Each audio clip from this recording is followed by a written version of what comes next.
Give me 6 hours to chop down a tree and I will spend the first 4 sharpening the axe.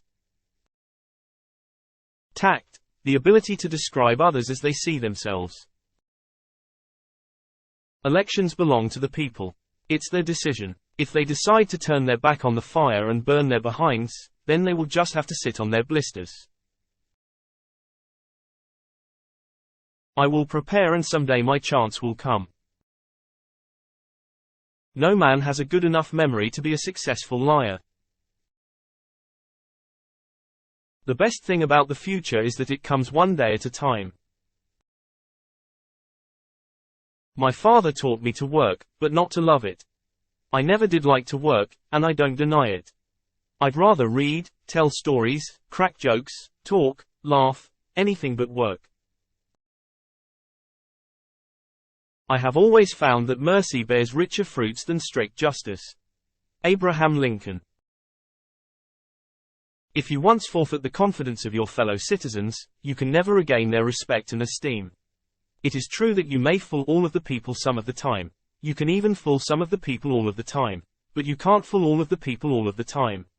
Speech at Clinton, Illinois, September 8, 1854. All I have learned, I learned from books. Things may come to those who wait, but only the things left by those who hustle. I care not for a man's religion whose dog and cat are not the better for it. You cannot escape the responsibility of tomorrow by evading it today. Every man's happiness is his own responsibility. I am in favor of animal rights as well as human rights.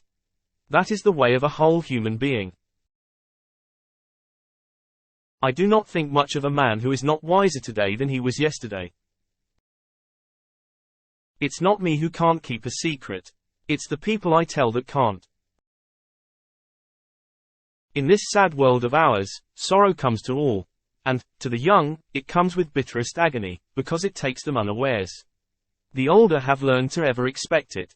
I am anxious to afford some alleviation of your present distress. Perfect relief is not possible, except with time. You cannot now realize that you will ever feel better. Is not this so? And yet it is a mistake. You are sure to be happy again. To know this, which is certainly true, will make you some less miserable now. I have had experience enough to know what I say, and you need only to believe it, to feel better at once. The Lord prefers common-looking people. That is why He made so many of them. It has been my experience that folks who have no vices have very few virtues. You have to do your own growing no matter how tall your grandfather was. You cannot help people permanently by doing for them what they could and should do for themselves. You can tell the greatness of a man by what makes him angry. If this is coffee, please bring me some tea. But if this is tea, please bring me some coffee. I am a firm believer in the people. If given the truth, they can be depended upon to meet any national crisis. The great point is to bring them the real facts, and beer. It is difficult to make a man miserable while he feels worthy of himself and claims kindred to the great God who made him. A house divided against itself cannot stand.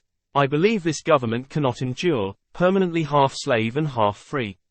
I do not expect the Union to be dissolved, I do not expect the house to fall, but I do expect it will cease to be divided.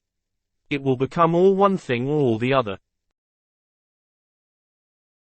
I am not concerned that you have fallen, I am concerned that you arise. As a nation, we began by declaring that all men are created equal. We now practically read it, all men are created equal, except Negroes. When the know-nothings get control, it will read, all men are created equal, except Negroes, and foreigners, and Catholics. When it comes to this, I should prefer emigrating to some country where they make no pretense of loving liberty, to Russia, for instance, where despotism can be taken pure, and without the base alloy of hypocrisy. To ease another's heartache is to forget one's own.